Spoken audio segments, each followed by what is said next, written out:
Uno de los temores de las petroleras fue que la expropiación mexicana se convirtiera en ejemplo para otros países latinoamericanos donde tenían enormes negocios. De hecho, pocos meses antes, Bolivia había expropiado la Standard Oil of Bolivia, aunque por razones distintas.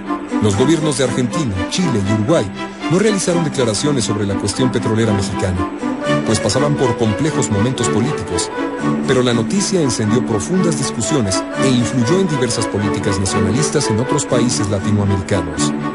Uno de los mayores temores de las compañías petroleras afectadas era que esta medida tuviera un efecto dominó. Bueno, México fue un ejemplo que después fue imitado por varios países cuando empezó la ola de nacionalizaciones de empresas transnacionales.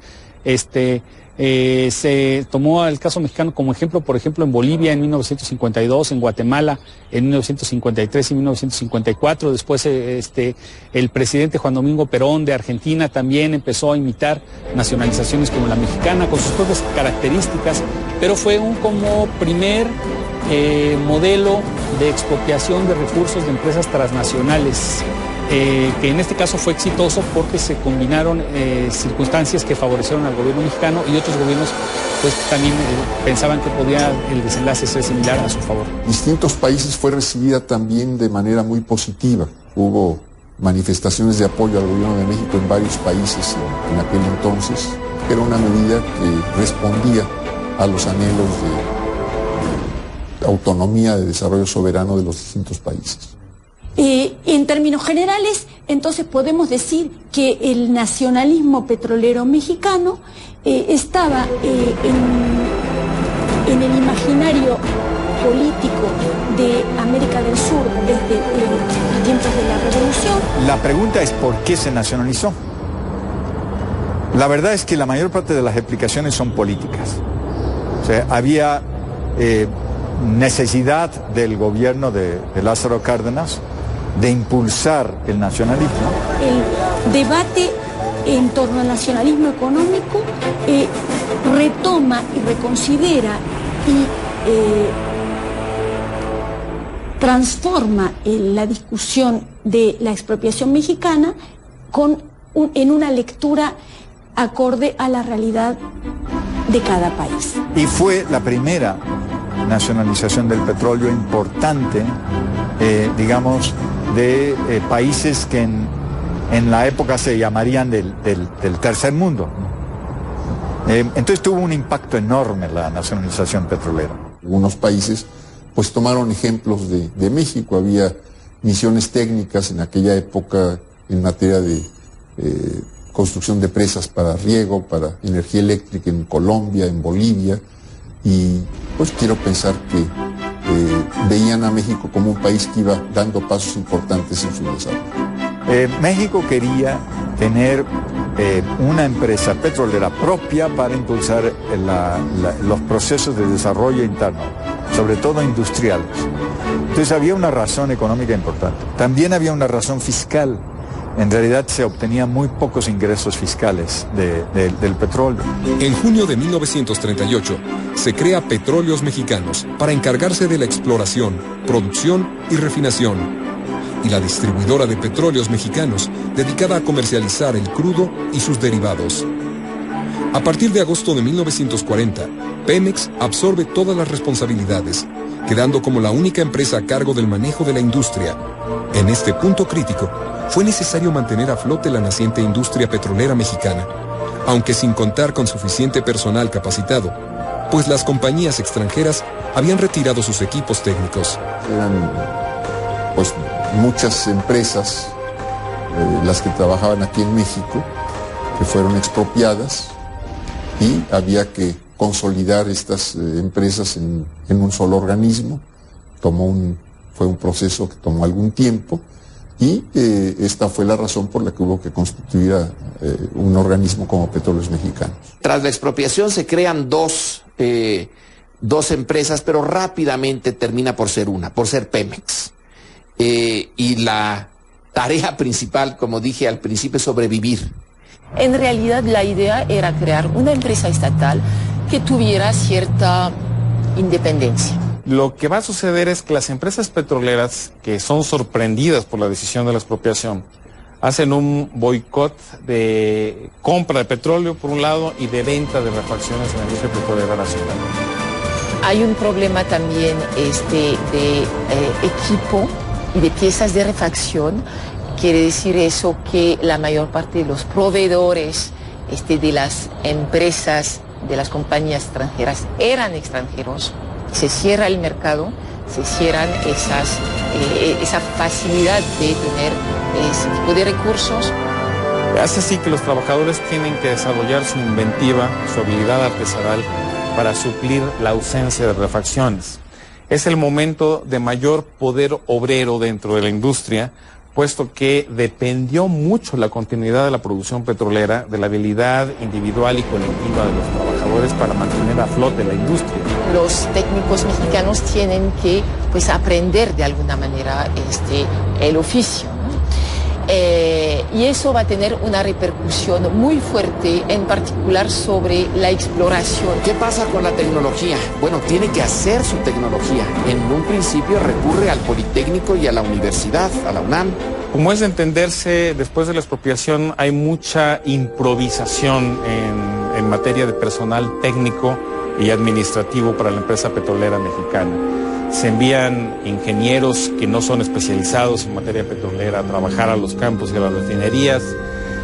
Hay una búsqueda, digamos, desesperada de personal.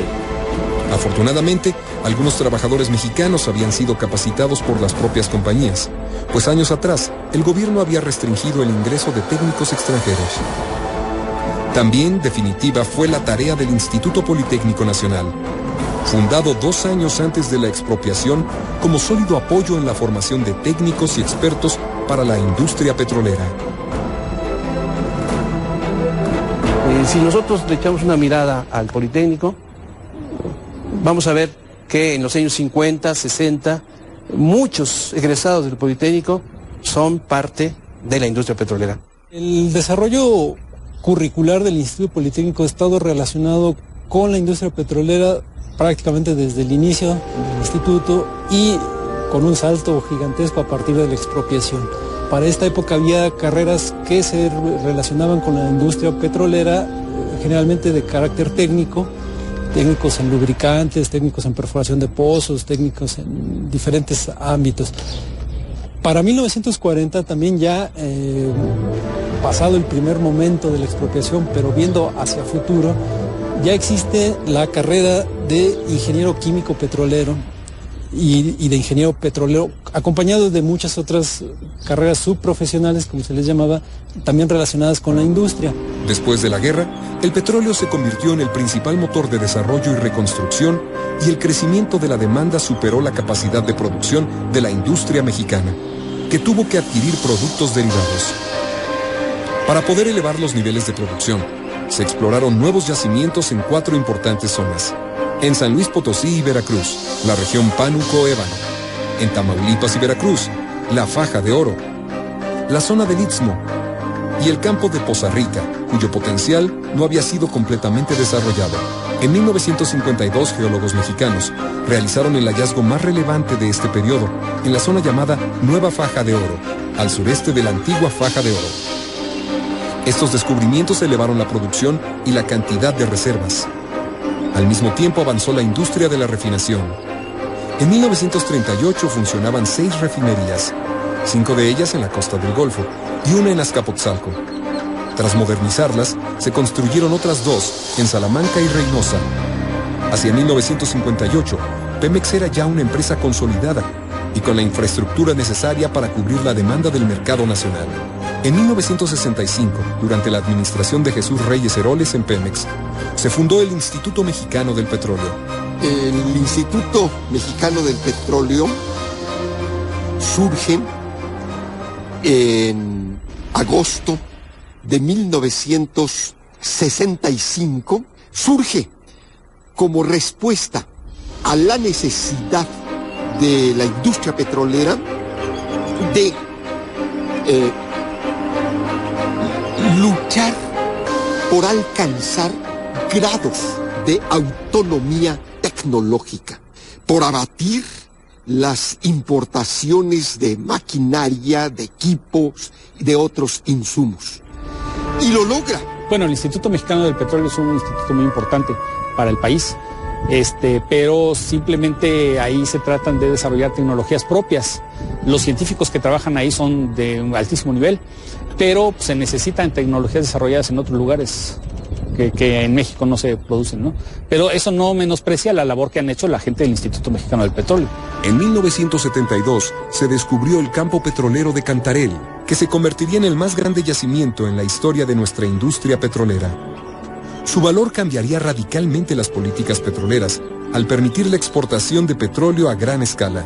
Pemex va a ser clave en todo el desarrollo industrial que va a venir a partir del año 45. Pemex va a ser clave para la inversión que llega aquí, para la empresa que llega, para la industria que invierte en México. Y entonces Pemex va a ser fundamental. Desde entonces para acá, las políticas petroleras en México han cambiado para satisfacer las necesidades económicas del país, sorteando las grandes crisis y buscando mantenerse como una industria competitiva a nivel mundial. La industria petrolera sigue siendo, aunque ya muy reducida, ese espacio en donde se dijo, aquí nada más entra la voluntad, la energía y la inteligencia mexicana para salvar esto, para hacer de esto un ícono, para hacer de esto una muestra de la capacidad colectiva de México para hacerle frente a sus retos y salir con mucho éxito. Pues ha significado el poder tomar decisiones autónomas en muchos aspectos económicos, sociales, políticos. Ha significado contar con un importante organismo productivo que contribuye con muy cuantiosos recursos al desarrollo nacional. Poner todos esos conocimientos que se generan, todas esas experiencias al servicio de la comunidad, no son para beneficio de una sola persona o de un grupo de personas. Y contar también con un conjunto de trabajadores de todos los niveles, desde la gente que está en el campo, en las oficinas, técnicos, ingenieros, científicos, que son parte también del capital humano con el que cuenta el país. El gran problema para Pemex ha sido que se ha convertido en uno de los columnas, los pilares de la fiscalidad mexicana. México tiene un nivel de ingresos fiscales muy bajo comparativamente a nivel internacional. Hay que dejarle que lo que ingresa a sus arcas sí pague impuestos y además que pague una buena cantidad, que pague como la mejor empresa, como lo que quisiéramos que pagaran de impuestos otras empresas, las privadas, que no lo hacen, pero dejarle una capacidad para que pueda invertir. Más de 30% de los ingresos del gobierno dependen de Pemex. En esas circunstancias, la empresa no tiene dinero con qué invertir y renovar, aumentar su producción, explorar suficientemente, modernizarse.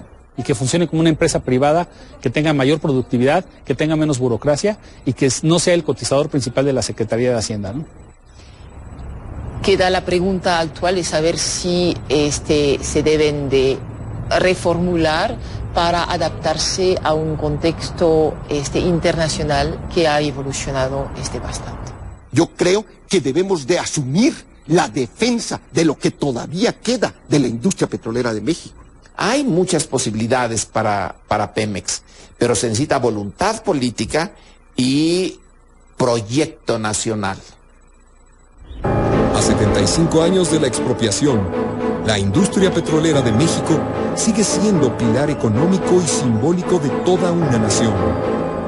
Una industria que continúa renovándose, tal como lo exigen los nuevos tiempos, sin perder los principios que le dieron origen y forma.